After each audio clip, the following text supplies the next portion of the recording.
सुबह की नींद कितनी मीठी होती है, मगर अचानक से बजने वाले फोन की घंटी से उस सारे सुकून को बहुत ही बेरहमी के साथ तोड़कर रख देती है। आज भी ऐसा ही हुआ। मैंने अपनी आंखें मली और देखा कि मेरे पति अजय का फोन बज रहा था। स्क्रीन पर नजर पड़ी तो दिल ही दिल में गुस्सा आने लगा। अमित भैया का नाम चमक रहा था। सुबह सुबह किसका फोन आ रहा है? मैंने बहुत ही गुस्से से बड़बड़ाते हुए फोन की तरफ देखा।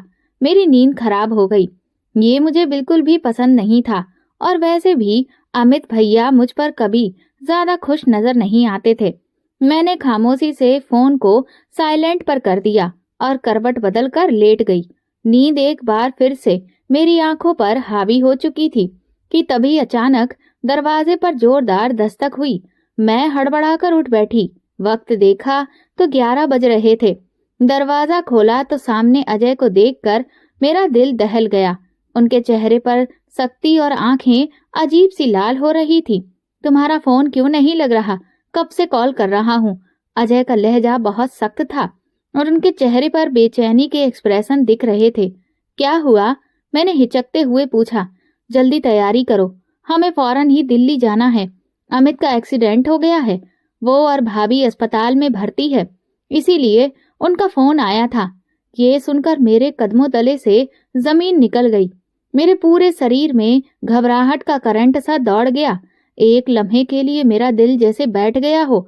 मैंने डरते हुए अपने सूखे होठों पर जुबान फेरी, मगर वो इतने खुश्क हो चुके थे कि मेरे हलक से आवाज तक नहीं निकल रही थी। अजय ने कुछ कहने की बजाय जल्दी से गाड़ी की चाबी उठाई और बाहर निकल गए। मैं तेजी से दिल्ली जाने की तैयारी करने लगी, मगर दिल में एक ऐसा खौफ था, अगर अमित भैया होश में आ गए और उन्होंने अजय से मेरी शिकायत कर दी कि मैंने उनकी कॉल नहीं उठाई, तो अजय को पता चल जाएगा। तब वो क्या करेंगे? ये सोचते हुए मेरा दिल बहुत बेचैनी से धड़कने लगा था। मैंने जल्दी से अपने कपड़े बदले और एक छोटा सा बैग लिया और अजय के साथ गाड़ी में बैठ गई। अजय की आंखों में फिक्र थी। थोड़ी थोड़ी देर के बाद वो अपने फोन की तरफ देख रहे थे, जैसे किसी और बुरी खबर के सुनने के इंतजार में हूँ। मैं खामोशी से बैठी रही, मगर अंदर ही अंदर मेरे मन में हलचल सी मची हुई थी। गाड़ी अभी रास्ते में ही थी कि अचानक फोन की घंटी बजी। वो चौंक कर फोन की तरफ लपके और जल्दी से कॉल रिसीव की। हेलो। अजय की गंभीर आवाज सुनकर मैंने भी अपने कान लगा दिए। फोन पर जो कुछ कहा जा रहा था वो मैं ना सुन सकी, मगर अजय का चेहरा पल भर में ही सफेद पड़ गया था। उनके हाथ कांपने लगे थे। आंखों में अजीब सी दहशत थी, जैसे किसी ने उनके दिल पर चाकू चला दिया हो। ये क्या कह रहे हो? अजय की आवाज टूटने लगी। ये कैसे हो सकता है? अचानक उन्होंने गाड़ी एक झटके से रोकी और दोनों हाथों से अपने चेहरे को थाम कर बुरी तरह से रोने लगे। अजय, क्या हुआ? मैंने घबरा कर पूछा, मगर मेरा दिल पहले ही किसी बुरी खबर के लिए तैयार हो चुका था। अजय ने अपना सर उठाया। उनकी आंखों में आंसुओं का समंदर था। उनके होंठ कांप रहे थे और वो एक भी शब्द बोलने के काबिल नहीं लग रहे थे। बड़ी मुश्किल से उन्होंने एक वाक्य कहा, अमित। अमित नहीं रहा, अनीता। ये सुनते ही मेरे शरीर से जान निकल गई। क्या? मेरी अपनी आवाज भी कांप रही थी। हमारा अमित हमें छोड़कर चला गया। अजय ने फटी फटी नजरों से मुझे देखा, जैसे खुद भी इस हकीकत पर यकीन नहीं कर पा रहे हो। मैं तो सदमे में आ गई। वो शख्स जिसकी कॉल मैंने नजरअंदाज कर दी थी, जो शायद मुझसे कुछ कहना चाहता था, वो अब इस दुनिया में ही नहीं रहा। मेरी आंखों के आगे अंधेरा छाने लगा था। दिल तेजी से धड़कने लगा। सांस लेने में बहुत मुश्किल होने लगी। अजय ने गाड़ी दोबारा स्टार्ट की, मगर उनके हाथ कांप रहे थे। वो आंखों से आंसू पोंछते जा रहे थे, मगर आंसू थे कि रुकने का नाम नहीं ले रहे थे। मैंने उनसे कुछ कहने की कोशिश की, मगर फिर मेरी अपनी जुबान पत्थर के जैसी हो गई थी। अस्पताल पहुंचने तक हर पल बहुत भारी लग रहा था। जैसे ही हम अंदर दाखिल हुए, वहां एक बहुत ही मनूस माहौल फैला था। हर तरफ रिश्तेदार और जानने वाले अफसोस में डूबे हुए थे। सामने सफेद चादर में लिपटा हुआ एक शरीर था। अजय लगातार आगे बढ़ रहे थे। उनके कदम लड़खड़ा रहे थे। उन्होंने कांपते हाथों से चादर हटाई और जैसे ही अपने भाई का चेहरा देखा तो उनके दुखों का बांध टूट गया। अमित, तुमने हमें छोड़ दिया। वो चीख पड़े और अपने भाई के सीने से लगकर रोने लगे। मैंने आंखें बंद कर ली। मेरे दिल में एक ही ख्याल बार बार आ रहा था, काश मैंने वो कॉल उठा ली होती। अमित भैया और उनकी पत्नी मीरा की अचानक मौत ने सबको हिलाकर रख दिया था। उस हादसे ने न सिर्फ हमारी जिंदगी में एक तूफान पैदा कर दिया था, बल्कि एक बहुत बड़ी जिम्मेदारी भी हमारे सर पर डाल दी थी। अमित भैया की मासूम बेटी पंखुड़ी, वो बच्ची जो अभी ठीक से बोल भी नहीं सकती थी, अब अनाथ हो चुकी थी।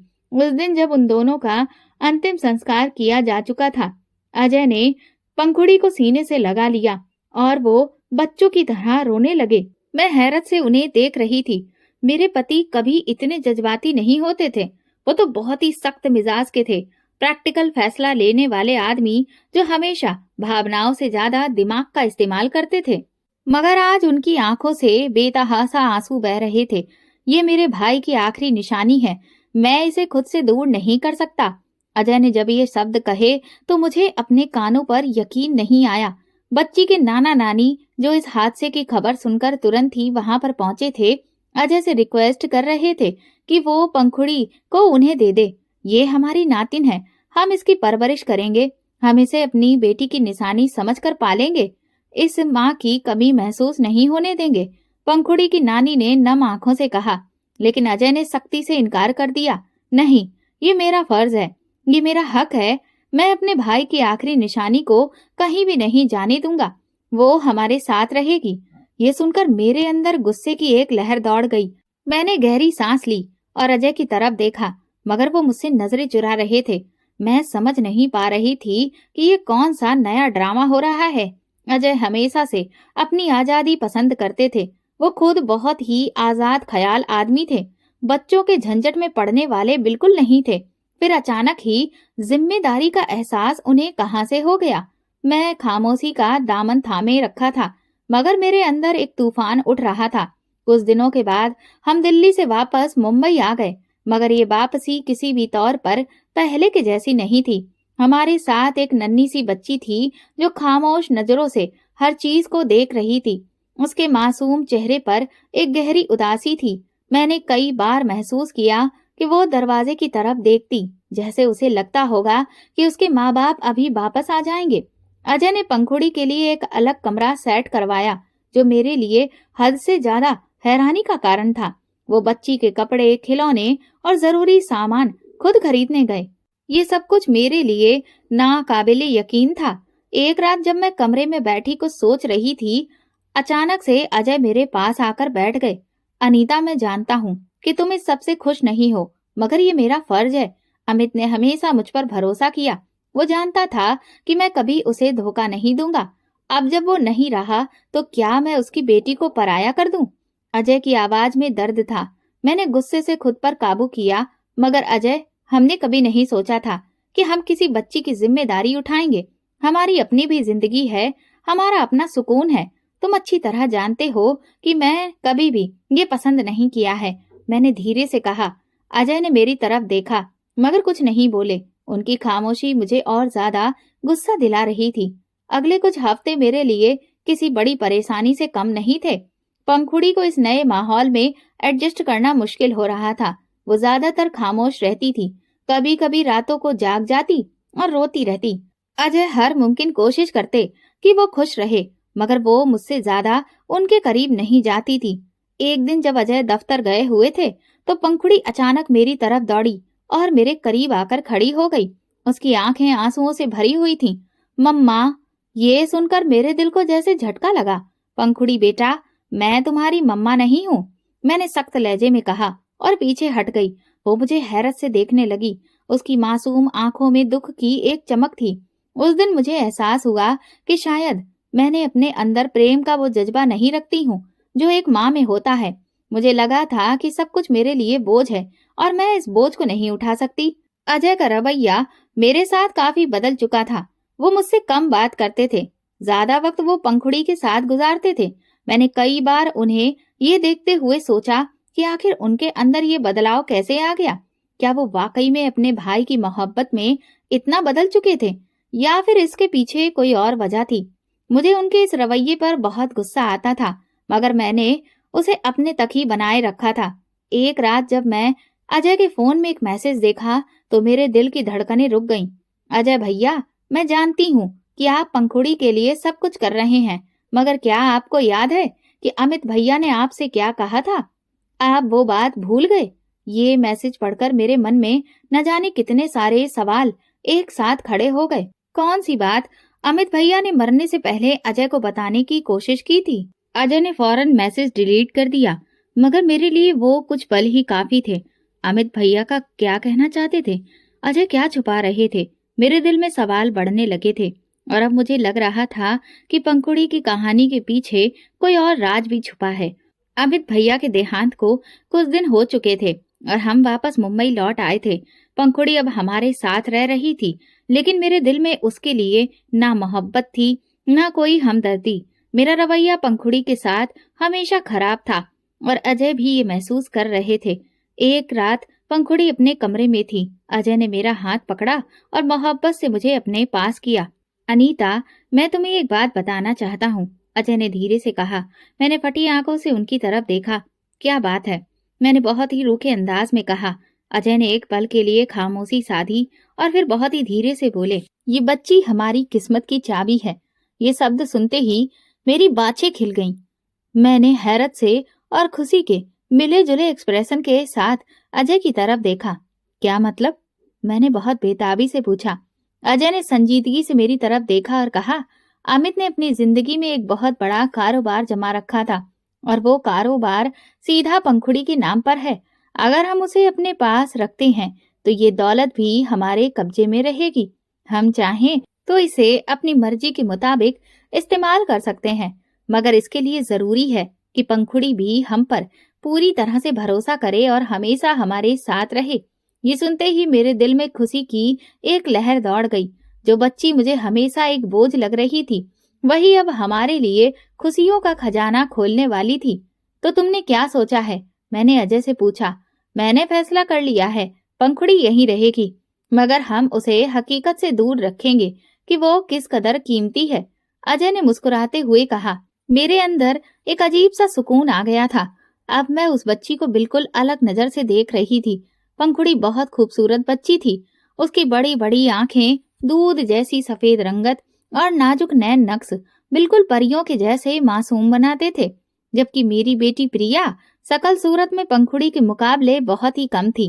प्रिया की सांवली रंगत और आम से नैन नक्श की वजह से पूरे परिवार में जब भी दोनों बहनें इकट्ठी होती तो लोग फौरन कंपैरिजन करते थे।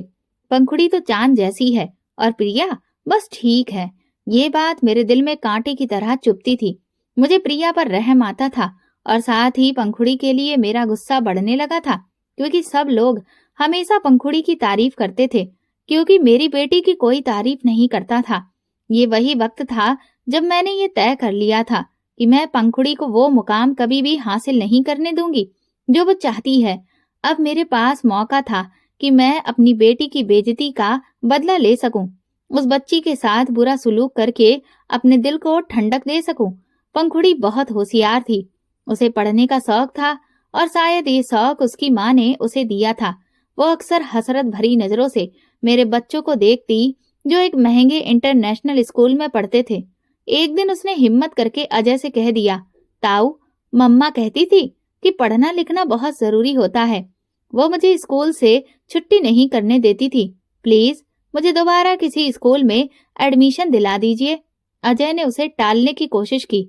बेटा, अभी हालात थोड़े से मुश्किल हैं, देखते हैं, जल्दी ही कुछ इंतजाम करते हैं। पंखुड़ी खामोश हो गई, मगर उसकी आंखों में उदासी थी। मुझे ये सब देखकर सुकून मिला। मैं नहीं चाहती थी कि वो मेरे बच्चों के बराबर में आकर खड़ी हो। मैं नहीं चाहती थी कि वो हमारे बराबर जिंदगी गुजारे। लेकिन मुश्किल ये थी कि अगर हम पंखुड़ी को पढ़ने ना देते तो फिर लोग सवाल उठाते, खास तौर पर परिवार वाले जो पहले ही पंखुड़ी के लिए हमदर्दी रखते थे। हमें कुछ ऐसा करना था कि सबकी जुबान भी बंद हो जाए और पंखुड़ी की उम्मीदें भी टूट जाएं। हमने फिर आपस में राय करके उसे एक सरकारी स्कूल में दाखिला करवा दिया, ताकि कल को कोई भी रिश्तेदार हम पर उंगली ना उठा सके।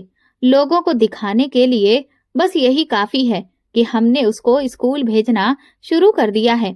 बाकी हमें फिक्र करने की जरूरत नहीं है। अजय ने मेरी तरफ देखते हुए कहा, बिल्कुल, और वैसे भी सरकारी स्कूल में कौन सा कोई बड़ा इंसान बनता है। ये वहां पढ़ेगी, आराम से कोई छोटी मोटी नौकरी कर लेगी, बस। मैंने सुकून से कहा, हाँ यही ठीक है। पंखुड़ी को जब मालूम हुआ कि उसे स्कूल भेजा जा रहा है तो उसकी खुशी की हद नहीं थी। ताऊ मम्मा होती तो बहुत खुश होती, वो खुशी से चहक रही थी। मैंने तंजिया मुस्कुराहट छुपाते हुए उसे नए जूते देते हुए सर्द लहजे में कहा, ये पहन लेना, वरना स्कूल में सब जान जाएंगे कि तुम कहाँ से आई हो। उसने मासूमियत से मेरी तरफ देखा। शायद वो मेरे शब्दों के पीछे छुपी नफरत को समझ नहीं पाई थी। पंखुड़ी की सरकारी स्कूल में जाने के बाद मेरे दिल को सुकून मिला। अब वो मेरे बच्चों के साथ नहीं बैठ सकती थी। अब वो मेरे घर में होते हुए भी एक अजनबी बन गई थी। वो सुबह जल्दी स्कूल जाती, फिर दोपहर को वापस आती और अपने कमरे में चुपचाप बैठ जाती। कभी कभार रात को उसके कमरे से सिसकियां सुनाई देती, मगर मैंने कभी भी जाकर उसे तसल्ली नहीं दी। ये सब कुछ जरूरी है अनीता, अगर हम ज्यादा उस पर नरमी दिखाएंगे तो ये हम पर हावी हो जाएगी। हमें सिर्फ उस पर काबू रखना है ताकि दौलत हमारे हाथ से ना निकल जाए। अजय ने मुझे एक दिन समझाया। हाँ मैं जानती हूँ और ये अच्छी तरह से समझती भी हूँ कि हमें क्या करना है। मैंने पूरे इत्मीनान के लहजे में कहा, अब पंखुड़ी हमारी जिंदगी का हिस्सा तो थी, मगर एक ऐसे मेहमान की तरह जिसे हमने दिल से कभी कबूल नहीं किया था। वह हमारी किस्मत की चाबी थी, मगर हमने उसे कभी भी मोहब्बत नहीं दी, कभी अपना नहीं समझा। पंखुड़ी की खूबसूरती मेरे दिल में नफरत का बीज बो चुकी थी। मैंने तय कर लिया था कि मैं उसे किसी भी तरह से आगे नहीं बढ़ने दूंगी। अगर वो किसी तरह तरक्की करती तो खानदान में तो सब यही कहती कि पंखुड़ी अमित भैया की बेटी है और वो अपने पिता की तरह ही बहुत अच्छी है। जबकि मेरे बच्चे, जिन पर मैंने ढेर सारा पैसा लगाया, फिर भी मामूली से नंबरों के साथ मुश्किल से पास होते हुए नजर आते थे। लेकिन मैं ये सब कुछ किसी भी कीमत पर बर्दाश्त नहीं कर सकती थी। सबसे पहले मैंने पंखुड़ी को घर के कामों में उलझाना शुरू कर दिया। वो सुबह स्कूल से आती तो मैं उसे सांस लेने की मोहलत दिए बिना काम पर लगा देती। पंखुड़ी बर्तन धुल दो, ये सारे कपड़े प्रेस कर दो, इस फर्श को साफ कर दो, ये किचन का काम कर लो। मैं उसे इतना ज्यादा काम देती कि वो थकान से बिल्कुल निडाल हो जाती और उसके बाद उसे स्कूल का काम करने की फुर्सत ही नहीं मिलती। फिर जब वो मुश्किल से होमवर्क करने बैठती तो मैं कोई ना कोई बहाना बनाकर उसकी किताबें उससे छीन लेती। ये क्या है, अब तुम स्कूल के काम में इतनी मेहनत करोगी, तुम्हारी माँ ने तुम्हें बिगाड़ दिया था, मैंने तंजिया लहजे में कहती रही और उसकी कॉपी के पन्ने फाड़ देती। पंखुड़ी की आंखों में आंसू आ जाते, मगर वो कुछ भी ना कहती। वो बहुत धैर्यवान बच्ची थी। उसने कभी भी मुझसे बहस ही नहीं की, कभी अपने हक के लिए आवाज ही नहीं उठाई। जब भी वो थकान से चूर होकर किसी काम में देर करती या थोड़ा सा भी गलत कर देती तो मैं उसे बेरहमी से मारती। निकम्मी लड़की, कोई काम भी ढंग से नहीं कर सकती। मैं उसे झंझोड़ती और कभी चेहरे पर थप्पड़ भी लगा देती, कभी हाथों पर लकड़ी से पिटाई करती तो कभी उसके कान मरोड़ देती। पंखुड़ी रोते रोते कोने में दुबक जाती। वो बेचारी कई बार अजय के पीछे छुपने की कोशिश करती, मगर वो हमेशा आंखें चुरा लेते।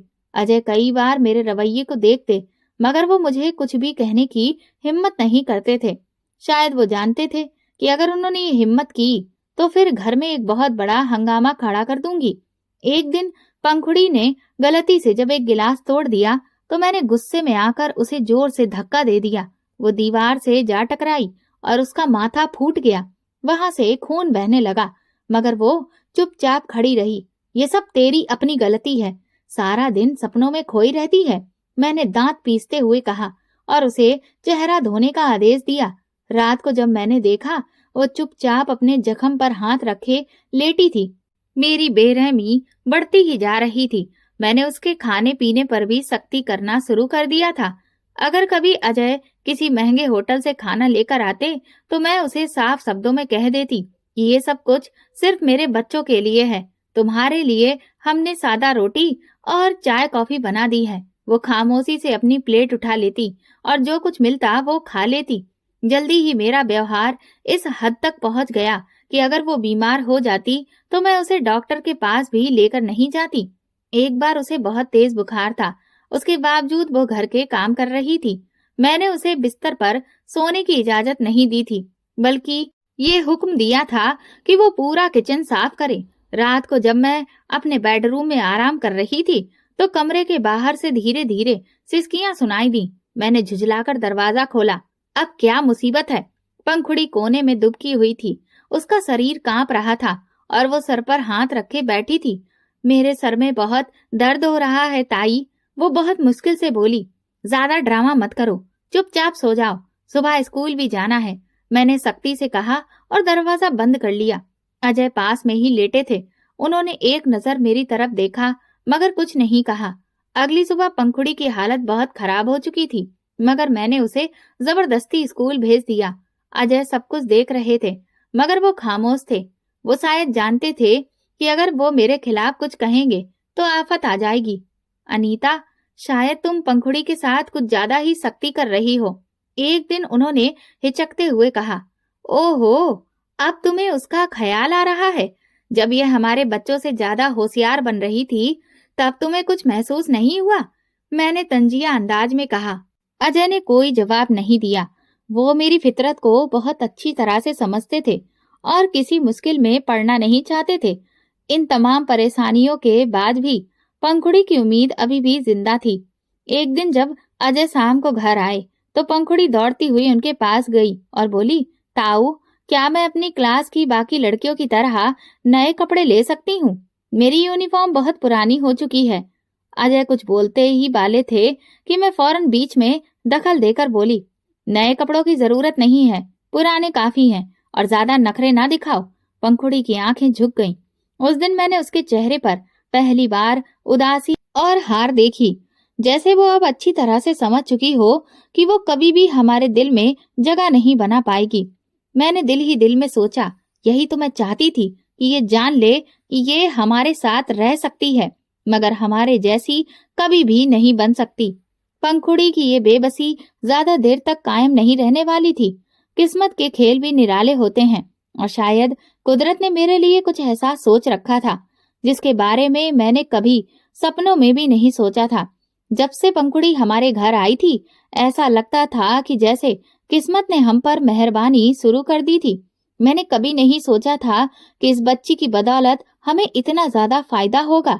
अमित भैया की प्रॉपर्टी का बिजनेस काफी मजबूत था और उनके करीबी दोस्त हर महीने एक अच्छी खासी रकम हमारे घर भिजवा देते थे। हालांकि ये रकम सिर्फ पंखुड़ी की जरूरतों और उसके भविष्य को बेहतर बनाने के लिए थी, लेकिन मैं और अजय इसे अपने फायदे के लिए इस्तेमाल करने लगे। अजय ने अपने बिजनेस में खूब सारा इन्वेस्टमेंट करना शुरू कर दिया, जबकि मैंने अपने बच्चों के ऐसो आराम में कोई कमी नहीं आने दी। पंखुड़ी की जरूरत से पूरी करने के बहाने हम अपनी फैसिलिटीज में दिन रात पैसा उड़ाते जा रहे थे, और वो बेचारी इस सच्चाई से बेखबर रहती थी। पंखुड़ी दिन रात घर के कामों में जुटी रहती थी। ना अच्छे कपड़े पहनना, ना सुकून, ना किसी से बात करने की इजाजत। लेकिन उस बच्ची में एक अजीब सी ताकत थी।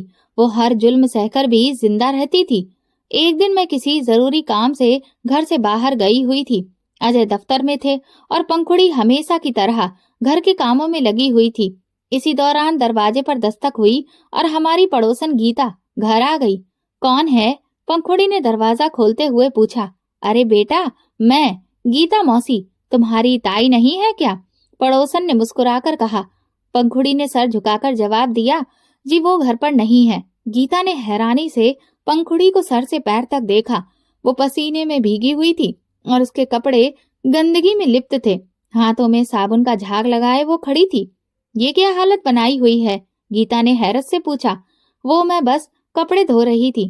ताई कहती है काम करना चाहिए, काम करने वाले बच्चों को भगवान पसंद करता है। पंखुड़ी ने मासूमियत से जवाब दिया। ये सुनकर गीता के माथे पर बल पड़ गए। मगर बेटा, तुम्हारे ताऊ और ताई तो बहुत ही अच्छे लोग हैं। उन्हें तो तुम्हें आराम करने देना चाहिए। तुम्हें तो पढ़ाई पर ध्यान देना चाहिए। तुम्हारी माँ तो तुम्हें बहुत ही नाजों से पाल रही थी। तुम्हें ये सब करने की जरूरत नहीं है। ये सुनकर पंखुड़ी ने एक पल के लिए सर झुका लिया, फिर धीरे से बोली, ताई कहती है कि अनाथ बच्चों को काम करना चाहिए, उनके लिए कोई और कुछ नहीं करता। ये सुनते ही गीता चौंक गई उनके दिल में जैसे कुछ चुभ गया हो। बेटा, क्या तुम ठीक हो? कोई तुम्हें कुछ कहता तो नहीं है? उन्होंने नरमी से पूछा। पंखुड़ी ने अपना सर झुका लिया और बस इतना कहा कि मैं अपने दोस्त से कहूंगी कि वो मुझे इंसाफ दिलाएगा। ये सुनकर गीता हैरान हो गई। दोस्त? कौन दोस्त? मेरा एक दोस्त है, वो कहता है कि अनाथ के साथ अच्छा व्यवहार करना चाहिए। वो बहुत अच्छा है, वो मेरी मदद करेगा।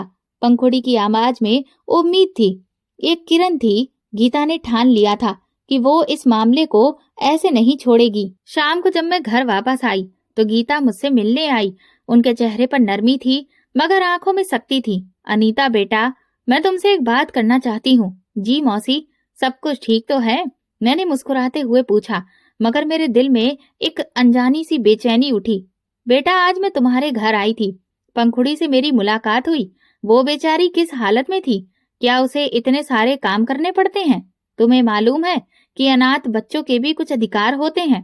हमारे शास्त्रों में भी अनाथों के साथ नरमी और मोहब्बत के लिए अनुरोध किया गया है। ये सुनकर तो मेरे तन बदन में आग लग गई। अगर ये बात पंखुड़ी के ननिहाल तक पहुंच गई तो हमारे लिए बहुत बड़ी मुसीबत खड़ी हो सकती थी। मौसी, आप गलत समझ रही हैं। हम तो पंखुड़ी का बहुत ख्याल रखते हैं। आपको पता है ना कि वो तो शरारती बच्ची है, और बच्चे तो ऐसे ही होते हैं। हम उससे कोई काम नहीं करवाते, वो खुद ही जिद करती है। मैंने बात को संभालने की कोशिश की। गीता मौसी ने मुझे घूरती हुई नजरों से देखा, मगर वो कुछ कहे बगैर वहां से चली गई। मैंने गुस्से में पंखुड़ी को फौरन कमरे में बुलाया और दरवाजा बंद कर दिया। ये तुमने क्या कहा? अभी किसी दोस्त का तुम जिक्र कर रही थी, मैंने गुस्से से कहा। पंखुड़ी डरी डरी सी खड़ी रही मगर कुछ न बोली। बताओ, मैंने उसकी बाजू पकड़कर झंझोड़ा। वो मेरा दोस्त है, मैं उससे सब कुछ कहती हूँ। वो कहता है कि भगवान अनाथ लोगों की सुनता है, वो मेरा भी ख्याल रखेगा। पंखुड़ी की आवाज कांप रही थी मगर उसकी आंखों में एक चमक थी। मेरा गुस्सा बढ़ता गया। कहीं ये बच्ची स्कूल में किसी से बातें तो नहीं करने लगी? कहीं ये किसी को हमारे रवैये के बारे में सब कुछ तो नहीं बता रही? ये बातें सब भूल जाओ, समझी? मैं उसके चेहरे पर जोरदार थप्पड़ मारा। वो रोते रोते जमीन पर बैठ गई मगर कुछ न बोली। मेरी तसल्ली अभी भी नहीं हुई थी। मैंने और भी कुछ देर उसे मारा पीटा, फिर गुस्से में आकर उसे कमरे में बंद कर दिया। अब भूखी प्यासी ही रहो ताकि दोबारा से अकल आ जाए, और किसी से भी बेकार की बातें ना करो। मैंने दरवाजा जोर से बंद किया। पंखुड़ी अंदर रोती रही मगर मैंने एक पल के लिए भी उसकी फरियाद नहीं सुनी। फिर मैंने फैसला किया कि मैं घर में अब नहीं रुकूंगी। मैं अपनी माँ के घर चली गई ताकि पंखुड़ी को अपनी गलती का एहसास हो और वो दोबारा किसी से शिकायत ना करे। लेकिन मैं ये नहीं जानती थी कि कुदरत पंखुड़ी के लिए कुछ और फैसला कर चुकी थी। तभी बारिश बहुत ही तेजी से शुरू हो गई थी। आसमान जैसे पानी के साथ कहर बरपा रहा था। मैं बड़ी मुश्किल से अपनी माँ के घर पहुंची और वहां जाकर अपने भाई बहनों के साथ व्यस्त हो गई। हम सब काफी देर तक हंसी मजाक करते रहे और अपनी अपनी बातों में लगे रहे। मैंने तो एक पल के लिए भी ये नहीं सोच रही थी कि मैं एक मासूम सी बच्ची को अपने घर में भूखा प्यासा बंद करके रखा है। पूरी रात बारिश होती रही और मैं वापस घर ना जा सकी। अजय ने भी फोन पर कह दिया था कि मौसम बहुत खराब है, वो भी घर नहीं जा सके। और मैंने सुकून की सांस ली कि चलो एक और रात आराम से गुजर जाएगी। लेकिन अगली सुबह मेरे घर एक ऐसा हादसा हुआ कि मेरे कदमों के नीचे से जमीन निकल गई। मेरा इकलौता बेटा राहुल अपने कजन के साथ छत पर खेल रहा था। वो बहुत ही मासूम और प्यारा था। बच्चों को बारिश के बाद ठंडी हवा में खेलना बहुत अच्छा लग रहा था।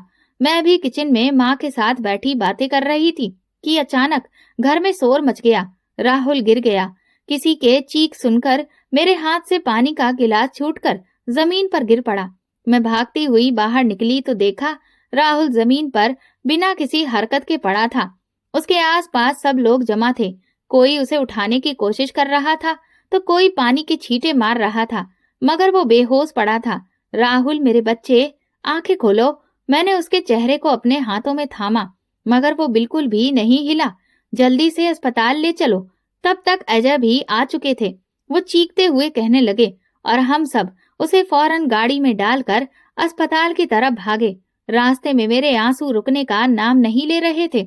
मैं बार बार भगवान से प्रार्थना कर रही थी कि मेरा बेटा ठीक हो जाए।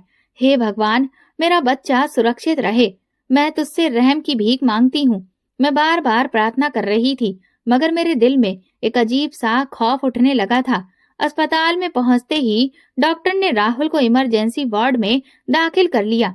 हम सब बाहर खड़े बेचैनी से इंतजार कर रहे थे। मेरा दिल बहुत तेजी से धड़क रहा था। मेरे हाथ पैर कांप रहे थे।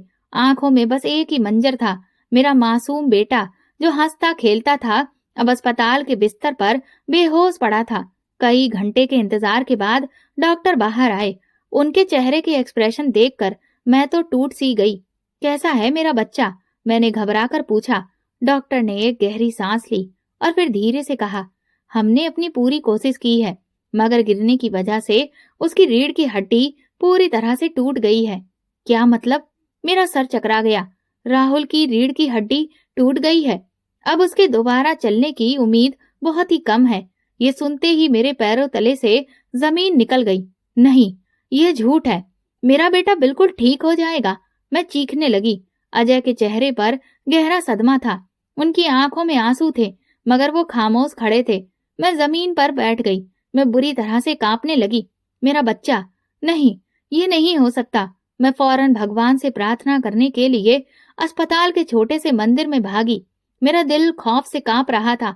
भगवान के दरबार में पहुंचकर हाथ जोड़कर मैं उनसे प्रार्थना करने लगी। हे भगवान, मैं गुनाहगार हूँ, मगर मेरे बेटे को कुछ भी ना हो। मैं सब कुछ ठीक कर दूंगी। बस तुम मेरे बच्चे को ठीक कर दो। मेरी आंखों से आंसू बह रहे थे। मैं उनके सजदे में गिरी जा रही थी, मगर अचानक मुझे महसूस हुआ कि जैसे कोई मेरे करीब बैठा रो रहा है। ये आवाज तो बहुत जानी पहचानी लग रही थी। मैंने अपनी आंखें बंद कर ली और फिर मेरे दिल में एक खौफ पैदा हुआ। ये तो पंखुड़ी की आवाज है। मुझे पंखुड़ी की सिसकियां सुनाई दे रही थी। वही पंखुड़ी जिसे मैंने पिछली रात कमरे में बंद कर दिया था। अचानक मेरे दिल में एक खौफनाक ख्याल आया। मैंने पंखुड़ी को कैद कर रखा था। वो सारी रात भूखी प्यासी बंद थी। कहीं उसके साथ कुछ बुरा तो नहीं हो गया? मेरे अंदर डर की एक भयंकर लहर दौड़ गई। मैंने जल्दी से प्रार्थना खत्म की और अकेले ही घर की तरफ भागी। बारिश रुक चुकी थी, मगर हर तरफ पानी भरा हुआ था। जैसे ही मैं घर के करीब पहुंची तो मेरा दिल जोर जोर से धड़कने लगा। मैंने जल्दी से दरवाजा खोला और अंदर कदम रखते ही एक अजीब सा सन्नाटा महसूस हुआ। पंखुड़ी, मैंने धीरे से पुकारा। कोई जवाब नहीं आया। मेरा दिल तेजी से धड़कने लगा। मैंने कमरे का दरवाजा खोला और जैसे ही अंदर झांक कर देखा, मेरी तो सांसें ही रुक गईं। पंखुड़ी बेहोश फर्श पर पड़ी थी। उसके होंठ सफेद हो चुके थे। उसके चेहरे पर पीलापन था। उसकी सांसें धीमी चल रही थीं। पंखुड़ी, मैंने घबराकर उसे हिलाया, मगर उसमें हरकत ना हुई। हे भगवान, मैंने कांपते हाथों से उसकी नब्ज चेक की। वो बहुत हल्की चल रही थी। ये मैंने क्या कर दिया? मेरे दिल में चीखें गूंजने लगी। मैंने फौरन पानी लिया और उसके चेहरे पर छींटे मारे, मगर वो होश में नहीं आई। पंखुड़ी, उठो बेटा, मैं तुमसे माफी मांगती हूँ। भगवान के लिए आंखें खोलो। मैं रोते हुए चीख रही थी, मगर वो बिल्कुल भी कोई हरकत किए बिना ऐसे ही पड़ी थी। उसी पल दरवाजे पर दस्तक हुई। मैं भागकर दरवाजा खोलने गई तो देखा गीता मौसी और कुछ मोहल्ले वाले खड़े थे। अनीता, ये तुमने क्या कर दिया? गीता मौसी की आवाज में गुस्सा था। ये सब तुम्हारी वजह से हुआ है। अगर पंखुड़ी को कुछ हो गया तो तुम्हें भगवान कभी माफ नहीं करेगा। एक और औरत ने कहा। मुझे ऐसा लगा कि जैसे मेरा दम घुटने लगा हो। पंखुड़ी को फौरन अस्पताल ले जाया गया और डॉक्टर ने उसे इमरजेंसी वार्ड में दाखिल कर दिया। मैं बाहर बैठकर रोती रही, बार बार भगवान से प्रार्थना करती रही, मगर मेरे दिल में एक ही सवाल था, क्या मेरे बेटे का हादसा मेरी सजा थी? क्या भगवान ने मुझे मेरे किए हुए जुल्मों की सजा दी थी? सारा रास्ते मेरी आंखें आंसुओं से भीग रही थी। मैं खुद को कोस रही थी, अपने हर जुल्म को याद कर रही थी, पर एक ही सवाल दिल में बार बार उठ रहा था कि ये सब पंखुड़ी की बद्दुआ का नतीजा है। मैंने कभी ये नहीं सोचा था कि एक अनाथ बच्ची की हाय आसमान तक पहुंच सकती है। मैं अपने बेटे की तकलीफ पर तड़प रही थी, लेकिन पंखुड़ी भी तो किसी की बेटी थी। उसके माँ बाप भी तो उसे उतना ही प्यार करते होंगे जितना मैं अपने बेटे को करती थी। हे भगवान, ये मैंने क्या कर दिया? ये सोचते हुए ही मुझे होश आया कि मैंने तो अब तक अपने डर के कारण ये सब कुछ सपने में देख रही थी। अब मुझे एहसास हुआ कि मुझे जल्द से जल्द घर पहुंचना होगा और पंखुड़ी की खबर लेनी होगी। जैसे ही मैं घर पहुंची तो दिल खौफ से तेजी से धड़कने लगा। मैंने देखा कि घर के दरवाजे का ताला टूटा हुआ था। ये कैसे हुआ? मेरी सांसें अटक गईं। कहीं पंखुड़ी को कुछ हो तो नहीं गया? मैं तेजी से कमरे की तरफ भागी, मगर अंदर जाकर मेरा दिल एक पल के लिए रुक सा गया। कमरा खाली था, पंखुड़ी वहां नहीं थी। मेरी आंखें कमरे में इधर उधर दौड़ी, मगर वहां बस एक खामोशी थी, एक सन्नाटा था जो मेरे दिल में खौफ बिठा रहा था। हे भगवान, कहीं मैंने अपनी संगदिली से उस बच्ची की जान तो नहीं ले ली? मैं कमरे के कोने पर नजर डाली, जहां एक तरफ उसका बिस्तर पड़ा था, वहां एक छोटा सा कागज रखा था। मेरे कदम अपने आप उसकी तरफ बढ़ गए और कांपते हाथों से मैंने उस कागज को उठाया। जैसे ही मेरी नजर उस पर पड़ी तो मेरी तो आत्मा कांप गई। ये पंखुड़ी का खत था जो उसने भगवान को लिखा था। प्यारे भगवान जी, आप तो सब कुछ जानते हैं, मगर फिर भी मैं आपसे शिकायत करना चाहती हूँ। मेरी ताई मेरे साथ बहुत बुरा सुलूक करती है। वो मुझे अच्छे कपड़े नहीं देती, मुझे बहुत मारती है, मुझे खाना भी ठीक से नहीं मिलता। मैंने ताऊ से कई बार कहा कि मुझे अच्छे स्कूल में पढ़ना है, मगर ताई कहती है कि मैं बेकार हूँ, मुझे पढ़ने की जरूरत नहीं है। भगवान जी, क्या मैं वाकई अच्छी चीजों के काबिल नहीं हूँ? मेरी माँ हमेशा कहती थी कि भगवान सब कुछ देखता है, वो अनाथ से प्यार करता है। भगवान जी, अगर आप वाकई मुझे देख रहे हैं तो मुझे मेरे माँ बाप के पास बुला लीजिए, या फिर मुझे किसी ऐसी जगह ले जाइए जहाँ कोई मुझे मारे नहीं, मुझे बुरा भला ना कहे, मुझे पढ़ने से ना रोके। मैंने अपनी माँ से वादा किया था कि मैं बड़ी होकर अच्छी बच्ची बनूंगी, मगर ताई कहती है कि मैं तो बेकार हूँ। भगवान जी, अगर आप मेरी बात सुन रहे हैं तो प्लीज मुझे कहीं और ले जाइए। मैं आपकी छोटी सी बच्ची हूँ। ये पढ़ते ही मेरे हाथ से वो खत गिर गया। मैं बुरी तरह से कांपने लगी। मैंने तो गहरी शर्मिंदगी से जमीन में गड़ी जा रही थी। ये मैंने क्या कर दिया? एक छोटी सी बच्ची को भगवान पर इतना यकीन था। उसने अपनी तकलीफें किसी इंसान से नहीं कही, बल्कि सीधा भगवान से शिकायत लगा दी। और मैं, जो इतनी बड़ी और समझदार थी, ये भूल चुकी थी कि भगवान किसी भी चीज से अनजान नहीं है। भगवान ने मुझे मेरे जुल्म की सजा दे दी। मैं वहीं पर भगवान से घुटनों के बल बैठकर प्रार्थना करने लगी और फूट फूट कर रोने लगी। हे भगवान, मैं बहुत बड़ी गुनाहगार हूँ। मैंने एक अनाथ बच्ची पर जुल्म किया है। मैंने उसके साथ ऐसा सुलूक किया जिसका मुझे कोई भी हक नहीं था। मेरी हिचकियां बंद हो गईं। मैं लगातार रो रो कर अपने गुनाहों की माफी मांग रही थी कि तभी अचानक दरवाजे पर हल्की सी आवाज सुनाई दी। मैंने सर उठाया और आंसुओं से भरी धुंधली आंखों से दरवाजे की तरफ देखा। दरवाजे पर गीता मौसी खड़ी थी और उनके साथ पंखुड़ी थी। मेरे दिल को जैसे किसी ने झंझोड़ कर रख दिया। पंखुड़ी के चेहरे पर एक अजीब सी खामोशी थी, जैसे वो सब कुछ समझ चुकी हो, जैसे वो जानती हो कि उस पर क्या बीती है। गीता मौसी ने गुस्से से मेरी तरफ देखा। अनीता, तुम इंसान हो या पत्थर? ये मासूम बच्ची तुम्हारी भतीजी है और तुमने इसे एक कमरे में बंद कर दिया था। मेरी जुबान तो जैसे तालू में चिपक गई। मैं कुछ कहने के काबिल ही नहीं थी। रात को पंखुड़ी के रोने की आवाज हमें बगल से सुनाई दी। पहले हमने सोचा कि शायद कोई इधर उधर से आवाज आ रही है, मगर जब ये आवाज लगातार आती रही तो मैंने मोहल्ले वालों को इकट्ठा किया और दरवाजा तोड़कर अंदर आ गए। अगर हम वक्त पर ना पहुंचते तो शायद भूख प्यास से पंखुड़ी की जान चली जाती। ये सुनते ही मेरे दिल पर जैसे कोई चोट लगी। ये मैंने क्या कर दिया? गीता मौसी की बात खत्म होने की देर थी कि मुझे एक और झटका लगा। पंखुड़ी के नाना नानी को खबर पहुंचा दी गई है और वो उसे लेने आ रहे थे। नहीं, मैं बुरी तरह से चीख पड़ी। पंखुड़ी नहीं जा सकती। लेकिन मैं ये क्यों कह रही थी? क्या मुझे अपनी गलती का एहसास हो चुका था, या मुझे इस बात का डर था कि पंखुड़ी के चले जाने के बाद वो रकम भी बंद हो जाएगी जो हर महीने उसके लिए आई थी? पंखुड़ी की खामोश आंखों ने मेरी तरफ देखा। उसकी नजरों में न गुस्सा था, न नफरत था, न कोई बदला लेने की ख्वाहिश। बस एक अजीब सी खामोशी थी जो मेरी रूह को झंझोड़ रही थी। अजय भी उस वक्त तक घर पर पहुंच चुके थे और वो चुपचाप खड़े हुए सब कुछ देख रहे थे। यही भगवान का इंसाफ है अनीता। अजय की आवाज में एक अजीब सा दुख था। मेरे आंसू मेरे काबू में नहीं थे। मैंने पंखुड़ी के साथ जुल्म किया और भगवान ने मेरे बेटे की खुशियां मुझसे छीन ली। मैंने एक मासूम बच्ची पर जुल्म किया और आज मैं खुद भगवान के रहम की भीख मांग रही हूँ। मेरे हाथ कांप रहे थे। मुझे महसूस हो रहा था कि दुनिया की हर चीज मेरे हाथों से निकल रही है और भगवान का फैसला हमेशा इंसाफ के लिए होता है। दोस्तों, अगर आपको हमारी ये कहानी पसंद आई हो तो प्लीज कमेंट करके जरूर बताइए और वीडियो को ज्यादा से ज्यादा लाइक और शेयर करिए। चैनल पर नए हैं तो सब्सक्राइब करें और हाँ, नोटिफिकेशन बेल को जरूर दबाएं ताकि अगली अपडेट सबसे पहले आपको मिले। धन्यवाद।